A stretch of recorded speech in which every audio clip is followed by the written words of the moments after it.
Hey, hola a todos por acá, mi nombre es Roberto Cárdenas y soy estudiante de Medicina de la Universidad de Antioquia.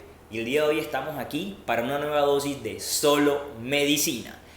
Hoy trataremos el tema de la fisiopatología de la neumonía y explicaremos de la manera más sencilla y en general todos esos eventos moleculares, fisiológicos e inmunológicos que dan origen a esta patología.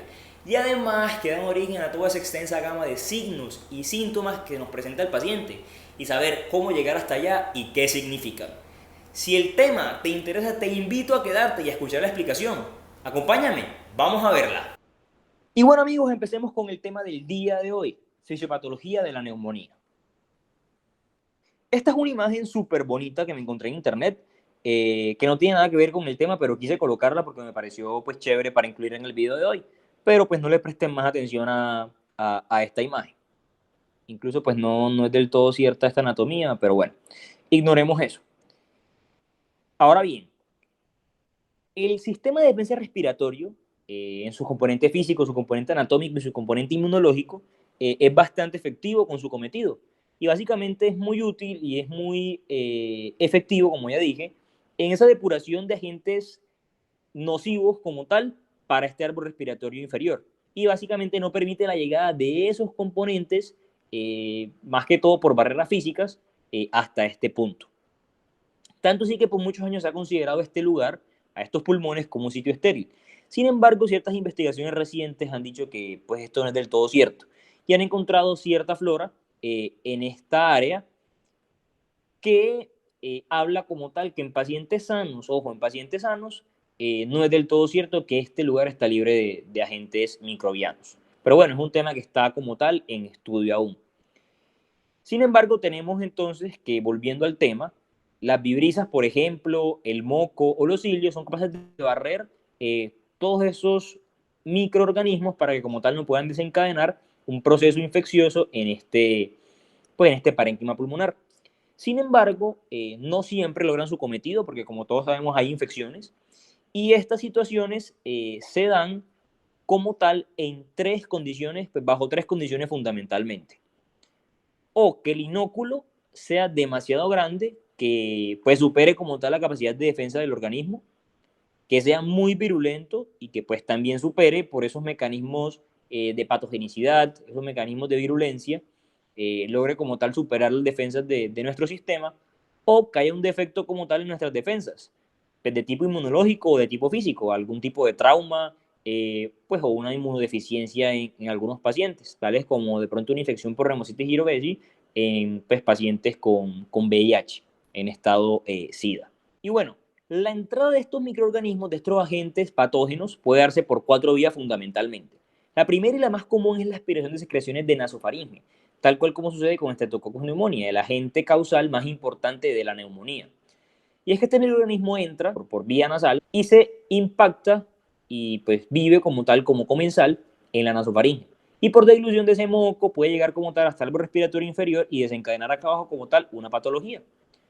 También puede ser por inhalación directa de aerosoles contaminados con el agente desencadenante, por contigüidad, por infecciones en mediastino o en el espacio pleural, o pues en muy raras ocasiones por vía sanguínea también puede diseminarse una infección y llegar hasta el parénquima pulmonar. Pero como ya mencionamos, tiene que superar una serie de barreras como tal para llegar hasta el tracto respiratorio inferior y una vez allí son depositados en los alveolos, en el espacio alveolar, donde son básicamente reconocidos por macrófagos y por diferentes componentes humorales para su subsecuente eliminación. Y de esta manera los macrófagos, por ejemplo, producen citoquinas como el factor de necrosis tumoral alfa y la interleuquina 1 que desencadenan un proceso inflamatorio. Además, estos macrófagos, con ayuda de las células dendríticas, hacen un proceso de presentación antigénica en los ganglios linfáticos, con lo que activan a los linfocitos B y a los linfocitos T. Además, estas citoquinas producidas inicialmente por el macrófago incrementan esta respuesta estimulando los mononucleares como los linfocitos, reclutan factores inmunitarios del plasma y además hacen una retroalimentación positiva, estimulando aún más la producción, la activación de mecanismos efectores de estos macrófagos, lo que finalmente culmina con la generación de un exudado inflamatorio en el sitio de la infección. Y es que este exudado inflamatorio es el causal como tal de los síntomas locales del paciente, como la tos, la dificultad respiratoria, la producción del esputo. Y estas citoquinas son las causantes de los síntomas sistémicos del paciente, como la fiebre, los escalofríos, la cefalea o el malestar general, que tenemos ejemplos de cada uno de estos síntomas. Ahora bien, no es raro que una neumonía como tal progrese a un proceso necrotizante, y es que básicamente hay unos organismos que son más específicos para este tipo de neumonías, como Staphylococcus aureus. Sin embargo, este proceso se da principalmente, aquí vemos una caverna, se da principalmente este proceso porque hay microorganismos que producen enzimas líticas, como también el sistema inmune produce también este tipo de enzimas. Y estas enzimas como tal degradan este parénquima pulmonar y generan como tal estos espacios radiolúcidos que básicamente hacen referencia a una necrosis como tal de ese parénquima pulmonar. Además, tampoco es extraño que haya derrame pleural cuando el proceso inflamatorio alcanza como tal la pleura. Y básicamente este derrame puede producirse por dos mecanismos, o por un aumento de la permeabilidad capilar o por un aumento de la producción de líquido que supera como tal la reabsorción del mismo. Y básicamente van a llevar, pues a fin de cuentas, a una acumulación de líquido en ese espacio pleural. Cuando esa acumulación de líquidos pasa como tal a tener una tinción de gram positiva o básicamente un cultivo positivo, pasa a conocerse como empiema, porque básicamente se tiene a cabo un proceso inflamatorio, un proceso infeccioso en ese derrame pleural. Con respecto a las fases de una neumonía, tenemos que son cuatro, como las que vemos en pantalla. En primer lugar, una fase de edema, donde hay básicamente un exudado inflamatorio proteínico en el parénquima pulmonar a grandes rasgos. Una segunda fase de hepatización roja, donde hay un infiltrado de polimorfos nucleares neutrófilos junto con unas células eritroides. Una tercera fase, que es la hepatización gris, donde también prevalece como tal o se mantiene este infiltrado por polimorfos nucleares, pero ahora en vez de tener células eritroides en su mayoría, tiene grandes depósitos de fibrina. Y una última fase de resolución donde básicamente predominan los macrófagos alveolares. Y tenemos entonces que cada una de estas fases tiene como tal unas características estrictas, específicas al examen físico del paciente. Entonces empecemos por la elasticidad.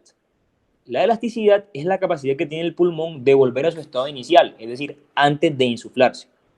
Y vemos que básicamente es normal en las fases de edema y resolución, la fase 1 y la fase 4, pero está disminuida en las fases de hepatización, fase 2 y fase 3.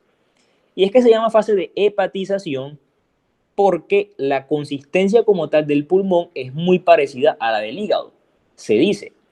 Y por estas características, por ejemplo, es bastante difícil que tenga o mantenga la elasticidad inicial que mantenía al principio o cuando el pulmón como tal era una estructura sana.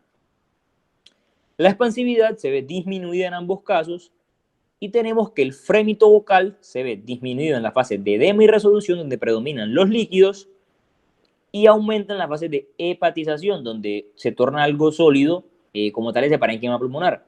Y es que podemos asociar a este frémito vocal con una gallina. A muchos les sonará extraño, pero sí, a una gallina.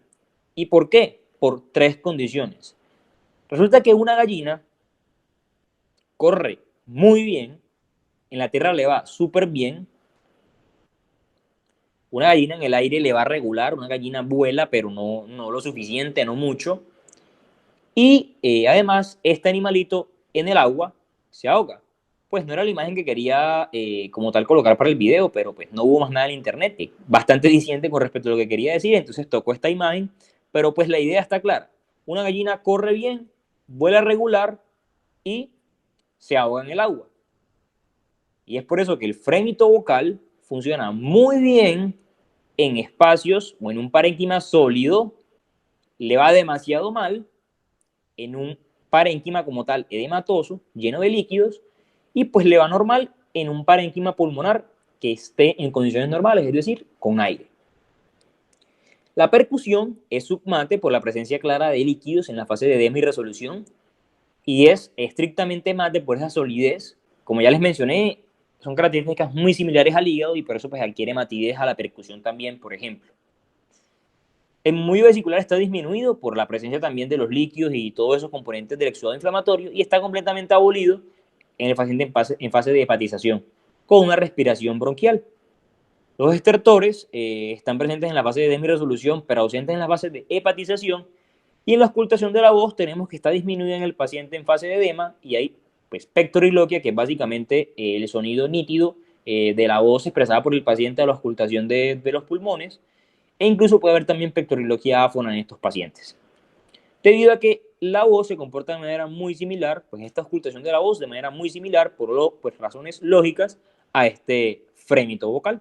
Listo amigos, eso ha sido todo por el día de hoy. Si también te interesa el tema de generalidades de la neumonía o el enfoque de un paciente con síntomas respiratorios hacia el diagnóstico de una neumonía, te invito a visitar los videos de los que dejaré el enlace acá abajo en la descripción.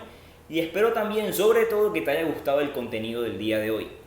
Si así lo fue, te invito por favor a suscribirte, a darle me gusta, a tocar la campanita de notificaciones y a comentar.